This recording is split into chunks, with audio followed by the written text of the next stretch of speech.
Tiger Jairam Mahato अपने interview में क्यों इतना एग्रेशन मूड में आए थे? क्या वजह थी या एग्रेशन का? चलिए जानते हैं। मेरा नाम हुआ अमन, मैं झारखंड के हजारीबाग जिले के छोटे से गांव से बिलोंग करता हूं। अगर मेरे चैनल पर पहली बार आए तो वीडियो को लाइक और चैनल को सब्सक्राइब कर ले, ताकि इसी प्रकार की वीडियो आप तक देखने को मिलेंगी और इसी प्रकार के फैक्ट वाली वीडियो जो कि हमारे झारखंड की राजनीति में क्या हो रहा है, हमारे राज्य में कैसी विधि व्यवस्था होनी चाहिए, उन सभी के बारे में आपके समझ बताने की कोशिश करूंगा। और मुद्दे की ओर लौटते हैं। क्या वजह थी जब टाइगर जयराम महतो वहां पर पहुंचे इंटरव्यू में? तब वे शालीनता से अपने पद पर बैठे, जहां पर उन्हें स्थान दिया गया था उस जगह पर बहुत ही शालीनता से बैठे।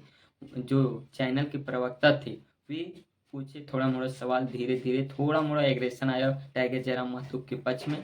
तो जो प्रवक्ता थे वे हमेशा बोलते रहे कि आप एग्रेशन में आए, एग्रेशन में आए, एग्रेशन में आए। इस प्रकार की बोली से टाइगर जयराम महतो ने सीधा कह दिया या एग्रेशन नहीं है, अभी अभी तो बाकी है झारखंडियों को सताना।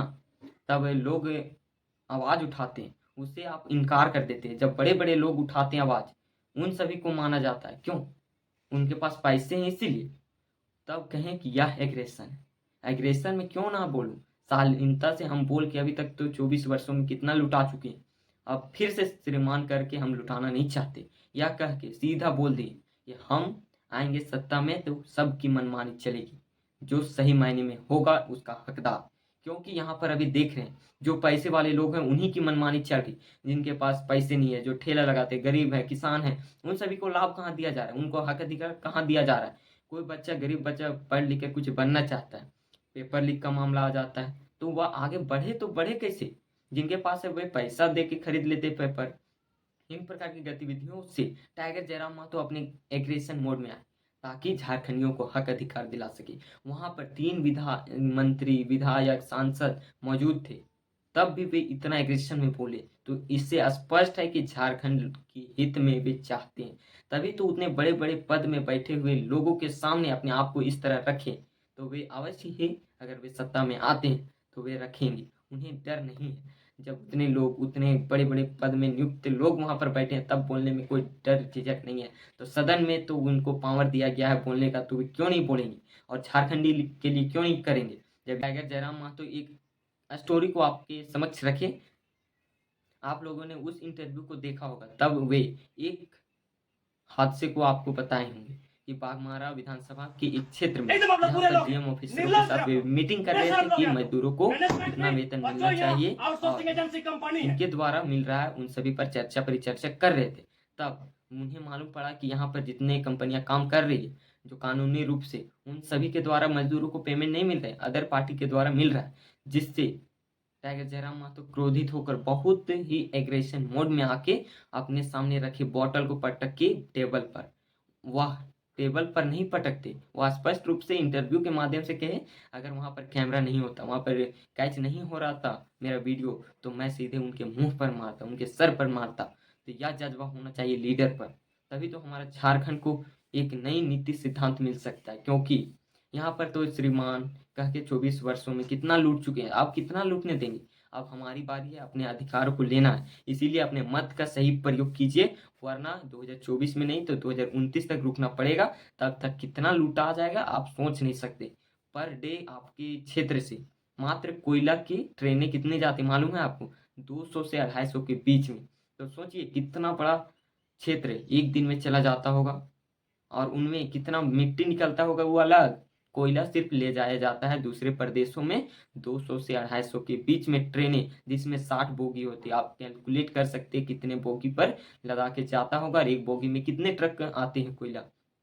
इससे स्पष्ट है कि हमारे झारखंड को तो लूटा जा रहा है। उसके अनुसार हमें विकास मिलता, हमें सुविधा मिलती, तो हम सोचते कि हाँ हमें विकास, सुविधा, संसाधन मिल रहा है, तो या तो लाजमी है किसी भी देश को आगे बढ़ने के लिए, अपने ग्रोथ को लाने के लिए, तो वहाँ का निवेश करना पड़ेगा, वहाँ के क्षेत्र को बलिदान देना पड़ेगा। तो हम समझते कि हम बलिदान दे रहे हैं, मगर हमें ही शोषित करके दूसरे को मलाई खाएगा तो यह होने तो नहीं देंगे। यही कह के टाइगर जयराम महतो ने पूरे सभा को संबोधित किया, और वहां पर जितने लोग थे उन सभी ने उनसे सहमत थे। जो लोग मंत्रिपरिषद में बैठते हैं उन सभी को सीधे कहा, हमें शांत करना है तो आप अपने नीति सिद्धांत को बदलिए, यहाँ पर जितने भी लूटपाट हो रही है उन सभी को बदलिए, ताकि यहाँ पर हम और यहाँ की झारखंडी जनता शांत हो सके और यहाँ को हक अधिकार नीति सिद्धांत बनाइए, यहाँ की स्थानीय नीति बनाइए ताकि यहाँ के लोगों को अच्छी सुविधा मिल सके। वरना बाहरी लोग आके यहाँ पर बस जाएंगे, पैसे वे कमाएंगे, मजदूरी हम करेंगे, वे बड़े पदों में जाएंगे, हम लोग छोटे पदों में रहेंगे। बाहर से आएंगे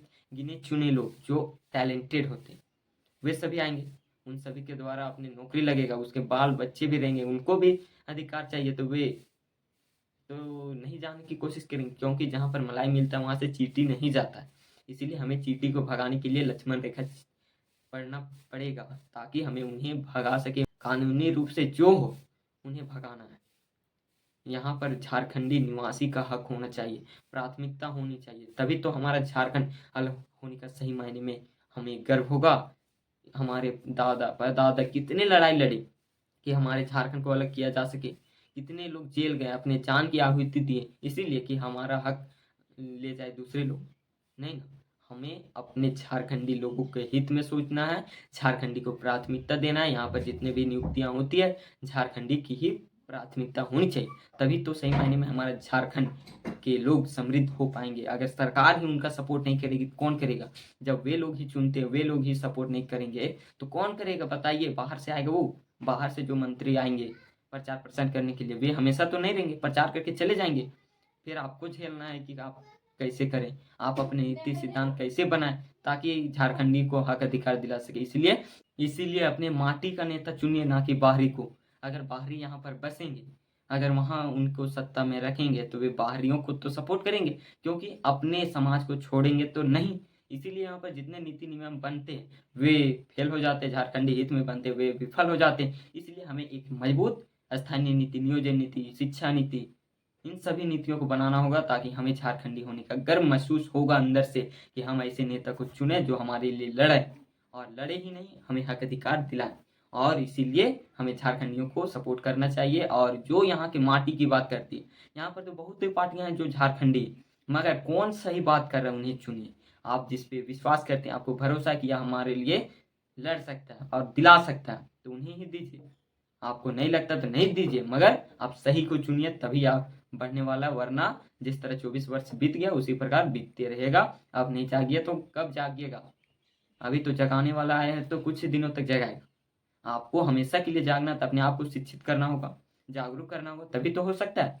इसीलिए अपने आप को शिक्षित कीजिए, जागरूक कीजिए और पूरे समाज को बदलिए ताकि एक ही विचारधारा से पूरे झारखंड गूंज पड़े कि हमें बदलाव चाहिए। तभी यह संभव है कि अपने राज्य को बेहतर नीति सिद्धांत में ला सकते हैं। इसीलिए हमें सही नेता, सही लीडर को चुनना है। और इसी के साथ टाइगर जयराम महतो की थोड़ा सा सहमति जताते हुए, क्योंकि वे लड़ रहे हैं, झारखंडी हित में लड़ रहे हैं और उनके पास हिम्मत ताकत सभी है, इसीलिए तो उतने मंत्रियों के सामने वे निडरता से अपनी बातों को रख लिए। तो उनको पावर देना हमें लाजमी होता है, तो हमें उन्हें देना है कैंची छाप में, अगर बटन को दबा के तोड़ देना है ताकि इलेक्शन कमीशन को भी पता चल सके कि झारखंडी कौन है। इसीलिए आप अपना मत का सही प्रयोग कीजिएगा। जय हिंद, जय झारखंड, जोहार झारखंड।